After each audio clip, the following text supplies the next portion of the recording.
ऐसे जो नाम है, कुछ ऐसे नाम को देखते हैं। सबसे पहला नाम तो तेजस्वी यादव राघोपुर से चुनाव लड़ रहे हैं और exit poll, JBC exit poll कहता है कि ये चुनाव जीतने जा रहे हैं, चुनाव जीत सकते हैं। आगे जरा जल्दी जल्दी दिखाइए, समय कम है और बहुत सारे वीआईपी की जो कतार है, जो लिस्ट है, बहुत लंबी है। जरा देखिए, सम्राट चौधरी, इनके बारे में भी ये कहा जा रहा है कि ये भी चुनाव जीत सकते हैं और जेबीसी एग्जिट पोल कह रहा है कि इनको चुनाव जीतने में कोई बहुत दिक्कत का सामना नहीं करना पड़ेगा। विजय चौधरी जेडीयू के कद्दावर नेता हैं, ये भी चुनाव जीतने जा रहे हैं एग्जिट पोल के हिसाब से। आगे बढ़िए, जल्दी जल्दी दिखाइए, सराय रंजन से चुनाव लड़ रहे हैं विजय चौधरी। इसके मोकामा जो कि कहा जाए तो ये इस बार चुनाव में सबसे ज्यादा जिस सीट की चर्चा और जिस नेता की चर्चा हो रही थी वो यही अनंत सिंह है। अनंत सिंह मोकामा से चुनाव लड़ रहे थे और वो चुनाव जीतने जा रहे हैं तमाम सवालों के बावजूद, तमाम हो हल्ला हंगामे के बावजूद।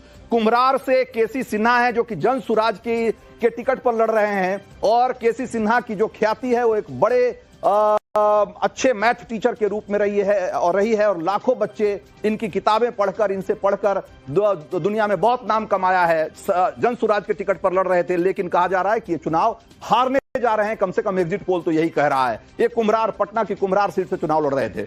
चलिए आगे दिखाइए। इसके अलावा तेज प्रताप यादव, जरा देखिए, तेज प्रताप यादव जो कि अपनी पार्टी से चुनाव लड़ रहे थे, इन्होंने अपनी पार्टी बनाई है जेजेडी और उसमें ये कहा जा रहा है कि इनका तय नहीं है कि जीतेंगे कि हारेंगे, लेकिन फिलहाल जो आंकड़े आए हैं उसके हिसाब से लग रहा है कि ये आगे रहें। अभी इनको एक बढ़त हासिल है, इसी तरीके से जरा विजय सिन्हा जो कि डिप्टी सीएम है और आपने देखा था कि फर्स्ट फेज के चुनाव के दौरान बड़ी तू मैं हो गई थी इनकी और काफी चर्चा में थे उस दिन। ये कहा जा रहा है कि लखीसराय से जो चुनाव लड़ रहे थे उसमें इनको जीत मिलने जा रही है, एक कमोबेश तय है, कम से कम एग्जिट पोल के हिसाब से। विजय सिन्हा डिप्टी सीएम बिहार के। इसके अलावा मैथिली ठाकुर, बिल्कुल बहुत एकदम से वाइल्ड कार्ड एंट्री मिली मैथिली ठाकुर को और मैथिली ठाकुर के बारे में कहा जा रहा है कि अलीनगर से जो चुनाव लड़ रही हैं, ये पक्के तौर पर नहीं कहा जा सकता कि हारेंगी जीतेंगी, लेकिन एक बढ़त मिलती हुई दिख रही है इनको। ये आगे हैं और एक मजबूती से वहां हैं और जो अंतिम फैसला है उसको लेकर के जो एग्जिट पोल है अभी श्योर नहीं है कम से कम। तो मैथिली ठाकुर अलीनगर से चुनाव लड़ रही। दरभंगा से संजय सरावगी,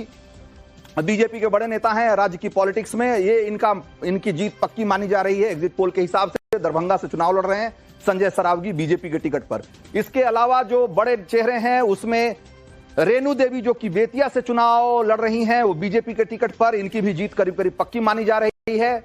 और इसके अलावा कुछ और अगर नाम है तो जरा जल्दी जल्दी दिखाइए, समय कम है।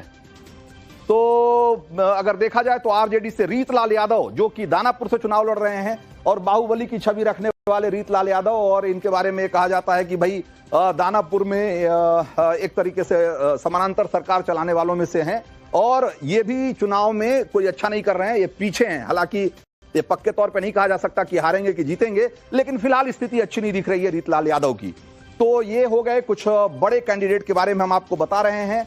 और जरा छपरा से देखिए, जो आरजेडी के टिकट पर खेसारी लाल यादव, भोजपुरी के सुपरस्टार माने जाते हैं, ये इनके बारे में सबसे चौंकाने वाली बात जो है वो ये है कि ये कहा जा रहा है कि ये चुनाव हार रहे हैं, जबकि ज्यादातर लोग ये मानते हैं या जो अमूमन आप बात करेंगे तो कहेंगे कि छपरा से तो खेसारी लाल यादव का जीतना तय है, लेकिन जो एग्जिट पोल है वो कह रहा है कि नहीं, छपरा से चुनाव हार जाएंगे या हार सकते हैं खेसारी लाल यादव, ये अपनी तमाम प्रसिद्धि के बावजूद। तो ये अभी हमने आपको दिखाया जो अभी तक जो बड़े चेहरे हैं वो उनके बारे में एग्जिट पोल हमारा क्या कहता है। हमारे कुछ और सहयोगी हमारे साथ हैं, राकेश पांडे हमारे साथ हैं। विद्यानाथ झा और राकेश पांडे बहुत लंबे समय तक बिहार चुनाव के दौरान अलग अलग जिलों में घूमते रहे, शोज करते रहे, ग्राउंड रिपोर्ट करते रहे। एक बार राकेश पांडे के पास चलते हैं। राकेश, ये जो आंकड़े हमने दिखाए और ये जो हमने कुछ चेहरे दिखाए, इनको देखने के बाद और आपका जो तजुर्बा रहा घूमने के बाद, कैसे दोनों को मिलाते हैं, कैसे कोलेट करते हैं दोनों? रंजीत जी देखिए, इलेक्शन यात्रा की शुरुआत मैंने बक्सर से की थी। बक्सर, भोजपुर, पटना, सारण, मुजफ्फरपुर, वैशाली, समस्तीपुर, दरभंगा, सहरसा, बेगूसराय तक मैं पहुंचा हुआ था और इसमें मैं 2 सीटों की बातचीत खासतौर पर कर लेता हूं, जिसमें आप 2 चेहरों की बातचीत कर लेते हैं। एक तो दरभंगा मैथिली ठाकुर का और दूसरा छपरा से मैं बातचीत कर लेता हूं, यानी सारण से मैं बातचीत कर लेता हूं, जहां से खेसारी लाल चुनावी मैदान में है। अगर ये एग्जिट पोल ये कह रहा है कि मैथिली ठाकुर जीतती हुई दिखाई दे रही है और खेसारी लाल हारते हुए दिखाई दे रहे हैं, तो इसकी 2 बड़ी वजह है। एक तो दरभंगा में मैथिली ठाकुर की जब वाइल्ड कार्ड एंट्री हुई थी तो जाहिर सी बात है वहां पर कैडर में बहुत नाराजगी थी, बहुत सारे लोग खिलाफत थे। तो दूसरी पार्टियों को यह सीखना चाहिए कि वहां की नाराजगी को कैसे मैनेज किया गया, कैसे सबको संतुष्ट किया गया। खुद बीजेपी की टॉप लीडरशिप ने लोगों से बातचीत की और कहा कि नहीं, आप लोग मैथिली ठाकुर को सपोर्ट करिए, और वो कैडर उनके साथ जाकर खड़ा हुआ। लाल यादव के बारे में क्या के साथ आप देखिए, खेसारी लाल यादव के बारे में क्या कहेंगे? समय कम है इसलिए मैं जल्दी जल्दी पूछ रहा हूं आपसे। हाँ, मैं उसी पर आ रहा था, क्योंकि बीजेपी के अंदर कई सारे डिस्प्यूट थे। बीजेपी ने उन डिस्प्यूट के बाद भी अगर खेसारी लाल हारते हुए दिख रहे हैं तो फिर ये सोचना चाहिए आरजेडी को और खेसारी लाल को खुद सोचना चाहिए, क्योंकि राखी गुप्ता बहुत समय से और पार्टी पर उन्होंने बहुत खर्चा भी किया, वो निर्दलीय चुनावी मैदान में उतर गए। इसलिए मैं कह रहा हूं कि अगर खेसारी लाल हारते हुए दिखाई दे रहे हैं तो निश्चित तौर पर आरजेडी के लिए आत्मचिंतन का बहुत बड़ी वजह हो सकती है कि खेसारी लाल यादव जैसे इतना स्टार वैल्यू और सो कॉल्ड उनका गढ़ है, उसके बावजूद अगर चुनाव हार रहे हैं तो क्यों हार रहे हैं? बिल्कुल सही कहा आपने।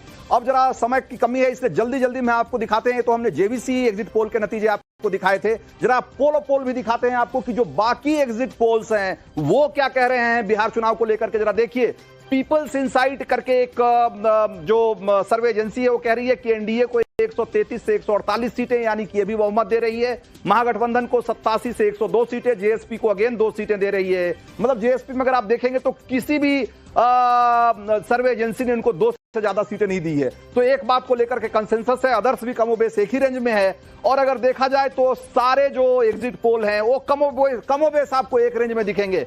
पीपल्स इनसाइट 133 से 148 एनडीए को, जेवीसी पोल है हमारा, हमने 135 से 150, मेट्राइज का पोल कहता है 147 से 100। तो आप देखिए, तो अगर देखेंगे तो कमोबेश जो आंकड़े हैं वो यही कहते हैं कि इस बार नीतीश कुमार की सरकार बनने से कोई रोक नहीं सकता है। हमारे पास समय की कमी है और मुझे दीजिए इजाजत।